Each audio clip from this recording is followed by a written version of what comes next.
Welcome to EV talks. Tata हुआ धमाका करने के लिए तैयार, सामने आई सेरा ईवी की लॉन्चिंग डे। एथर के रेडॉक्स स्कूटर पे क्या है अपडेट? टीवीएस ने सेल्स के मामले में रचा इतिहास, ओला के बाद बनी दूसरी कंपनी। एंड और भी बहुत कुछ इस वीडियो में आपको पता लगेगा, क्योंकि ये अपना ईवी टॉक्स के हम पूरे हफ्ते की तगड़ी तगड़ी न्यूज़ आपके लिए लेके आते हैं।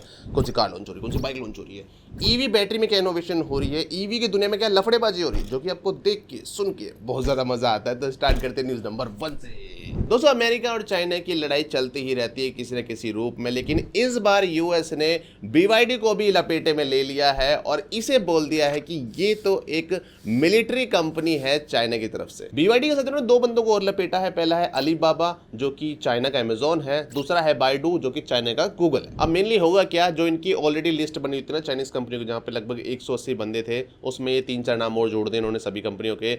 इससे ये होगा कि यूएस की कोई भी जो मिलिट्री कंपनी, मिलिट्री कॉन्ट्रैक्ट्स होते हैं, इन कंपनियों को नहीं दिए जाएंगे।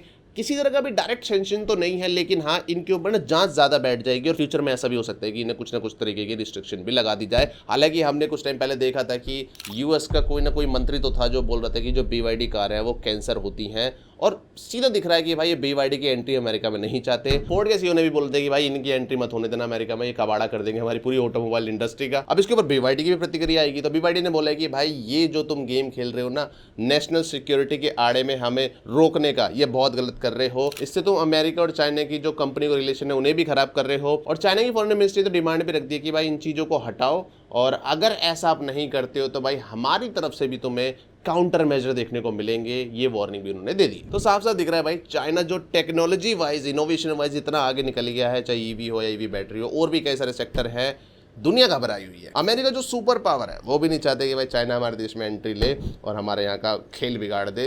तो ठीक है यार, जब टाटा जैसी कंपनी, मैं कह रहा हूँ, जॉइंट वेंचर कर रही है ना, वो कुछ सोच समझ के ही कर रही है, ठीक लग रहा है। टेस्ला जैसे बंदे नहीं लड़ पा रहे उनसे, तो हमारी ब्रांड तो अभी काफी पीछे है। दोस्तों, फाइनली टाटा मोटर अपना तुर्क का इक्का चलने वाली है, क्योंकि अपडेट आ चुकी है टाटा सेरा ईवी की लॉन्चिंग की। अब सेरा जो है ना, देखो, पेट्रोल डीजल में भी आई है और ईवी में भी आएगी। पेट्रोल डीजल के अंदर तो ये जितनी हाइप क्रिएट करी थी उतने नंबर्स नहीं ला पा रही है। अभी भी अगर आप देखोगे, जो इसका मेन कॉम्पिटिटर हो जाता है वो है क्रेटा, उसके मुकाबले आधे ही नंबर आ रहे हैं। लेकिन ईवी में यहाँ पे गेम चेंज होने वाला है। ईवी के अंदर मैं बताऊं, टाटा सियरा जैसा प्रोडक्ट मुझे नजर नहीं आ रहा किसी और अदर कंपनी के पास है भी।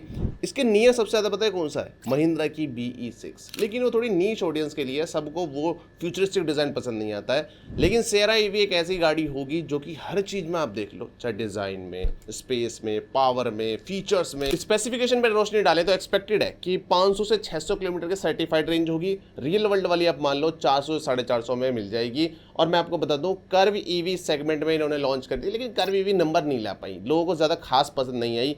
ये आ सकती है। बाकी बस मेन गेम है यहाँ पे अच्छी प्राइसिंग सेट करने का, और मुझे ऐसा लग रहा है जैसा उन्होंने पंच ईवी के साथ करा है, टियागो ईवी के साथ करा है, प्राइसिंग को काफ़ी अच्छा सेट करा है। इसकी भी अगर अच्छी सेट हो गई तो मामला बल्ले बल्ले वाला हो जाएगा। 30 जून को हमारे चैनल पर आपको इसकी वीडियो जरूर से देखने को मिल जाएगी। तो उसके लिए आपको क्या करना होता है? कुछ नहीं करना होता, चैनल को सब्सक्राइब करके बेल आइकन दबाना होता है, और ये वीडियो पसंद आ रही तो हाइप भी मार। दोस्तों, TVS ने finally 1 million electric scooter sale कर दी है। 1 मिलियन बोली तो 10 लाख इलेक्ट्रिक स्कूटर। डेटा सुनकर आपको बहुत ज्यादा मजा आएगा। वैसे तो इंडिया के अंदर ऐसा करने वाले दूसरे प्लेयर हैं। इससे पहले ओला ने ऐसा करा था पिछले साल सितंबर के आसपास, दूसरा TVS बन गया है। अब डेटा बहुत ज़्यादा इंटरेस्टिंग है इनका।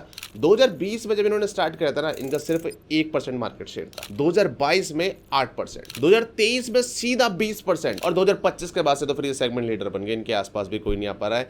2025 में इन्होंने सेल करते 3,15,000 टोटल इलेक्ट्रिक टू व्हीलर। इस साल जनवरी से जून तक इन्होंने सेल कर दिए 2,19,000।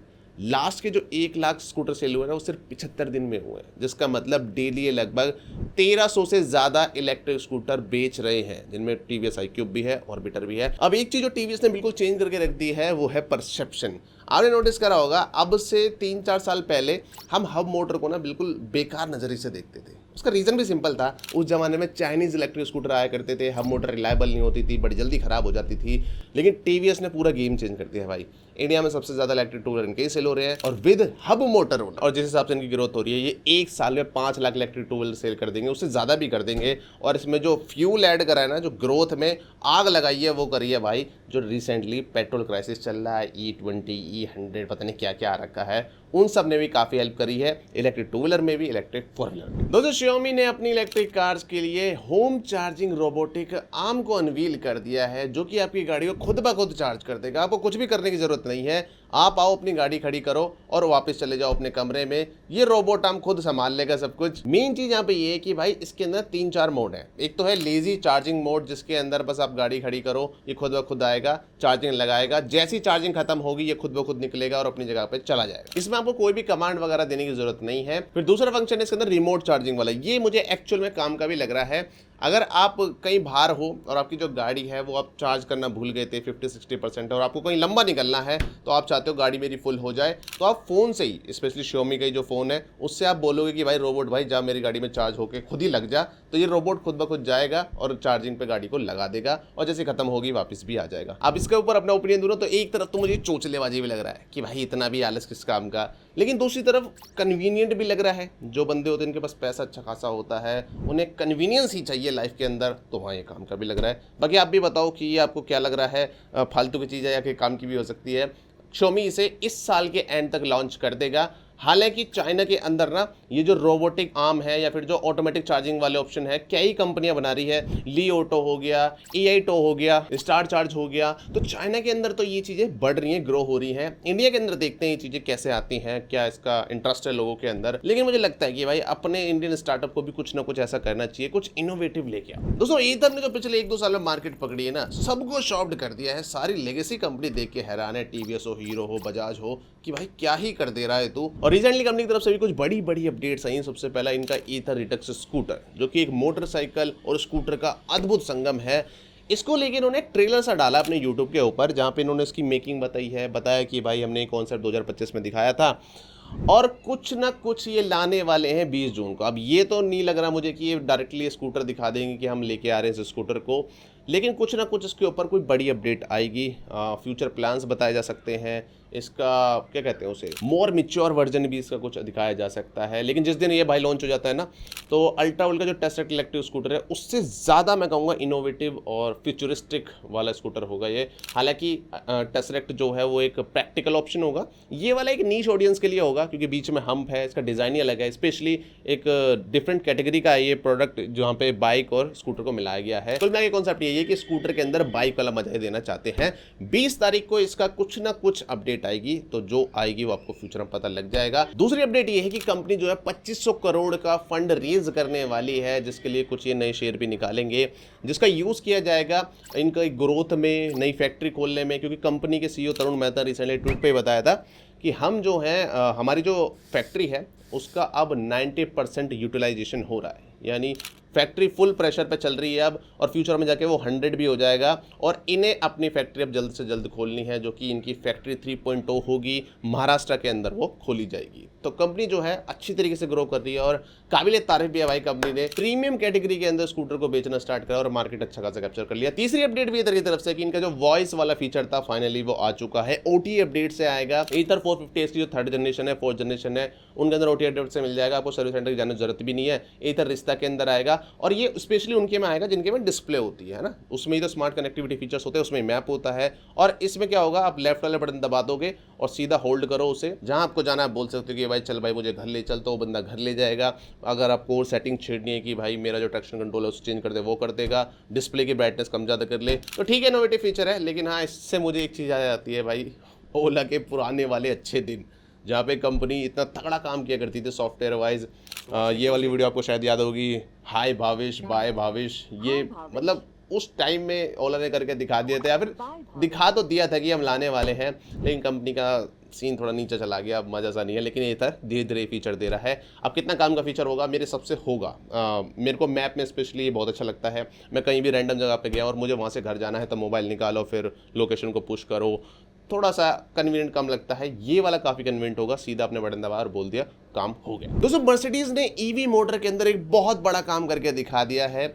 इन्होंने फाइनली अपनी एक्सेल फ्लेक्स मोटर का मास प्रोडक्शन चालू कर दिया है अपनी बर्लिन वाली फैक्ट्री के अंदर 9 जून से। अब एक्सेल फ्लेक्स मोटर और जो रेडियल फ्लेक्स मोटर होती है उसको आपको ना एक बार डिफरेंस दिखा देता हूं। देखो अब तक आपने जो इलेक्ट्रिक कार देखी है उसमें नॉर्मली आपको ये वाली मोटर देखने को मिलती है जो कि राउंड सी होती है, मोटी होती है, भारी भरकम होती है, मतलब उतनी भी नहीं होती। लेकिन जब आप देखोगे एक्सेल फ्लेक्स मोटर को तो ये भारी भरकम ही नजर आएगी। ये है भाई एक्सेल फ्लेक्स मोटर। डिफरेंस आपको दिख रहा होगा, ये एक सिलेंडर नुमा होती है और ये एक पैनकेक टाइप की है। अब डिफरेंस इन दोनों में बता दूं तो साइज वाइज और वेट वाइज तो ये सीधे 1/3 हो जाती है, लेकिन पावर डेंसिटी वाइज ये बहुत ज्यादा आगे है, प्लस इसकी इफिशियंसी भी बहुत ज्यादा अच्छी है। मर्सिडीज इसे यूज करने वाला है अपनी AMG GT 4 डोर कूपे ईवी के अंदर, जिसे मोटर पावर आउटपुट होगा 860 किलोवाट आवर और 1169 हॉर्स पावर, जिसका मतलब है इसका एक्सेलरेशन बहुत तगड़ा होगा 0 से 100 2.1 सेकंड। क्वेश्चन सिर्फ एक, फायदा क्या होगा? फायदा भाई यही है, ईवी की दुनिया में आप जितना बैटरी को छोटा करके इफिशिएंट बना पाओ बढ़िया है, प्लस मोटर जो सेकंड मेन पार्ट होता है उसको भी आप जितना छोटा करके और इफिशिएंट बना पाओ तो उससे क्या ही कहने। फ्यूचर में जाकर आपको ज़्यादा से ज़्यादा रेंज मिलेगी, आपका जो कैबिन स्पेस है जहाँ पे मेनली बैटरी घेर लेती है वो भी और इम्प्रूव होगा। और हाँ, ये जो टेक्नोलॉजी है ये यासा नाम की कंपनी की तरफ से आई है। यासा को मर्सिडीज ने एक्वायर कर लिया था 2021 में और आज उसका ही फल इन्हें मिल रहा है। और अब बात करते हैं कुछ क्विक अपडेट्स की। टाटा मोटर्स 1 जुलाई से अपनी सभी गाड़ियों के ऊपर 1.5% का प्राइस हाइक करेगा। चाइना के अंदर इलेक्ट्रिक कार की पेनिट्रेशन 63% चली गई है और BYD ने बोला है कि बहुत जल्द ये 80% हो जाएगा। जीरो मोटरसाइकिल ने कंप्लीट करनी है अपने 20 साल। एक्सपोनेंट एनर्जी ने सीरीज बी राउंड के अंदर रेस कर ली है 200 करोड़ की फंडिंग। ईथर ने नेपाल के अंदर रिकॉर्ड सेट कर दिया है एक दिन में 208 इलेक्ट्रिक स्कूटर को डिलीवर करके। Delhi EV policy finishing line की तरफ आ गई है और बहुत जल्द इसे लॉन्च किया जाए। BYD के चेयरमैन वांग चुआन फू ने बोला है कि आने वाले 5 साल में BYD दुनिया की सबसे बड़ी ऑटोमोबाइल कंपनी होगा। इलेक्ट्रिक कार की इंडिया में इतनी डिमांड बढ़ गई कि मोस्टली कंपनियों की वेटिंग अब 3 महीने तक जारी है। डिमांड सप्लाई अब कंपनियों से मैनेज नहीं हो रही है। तो ये था इस हफ्ते का ईवी टॉक। सबसे बेस्ट न्यूज आपको कौन सी लगी एक बार कमेंट में बताओ।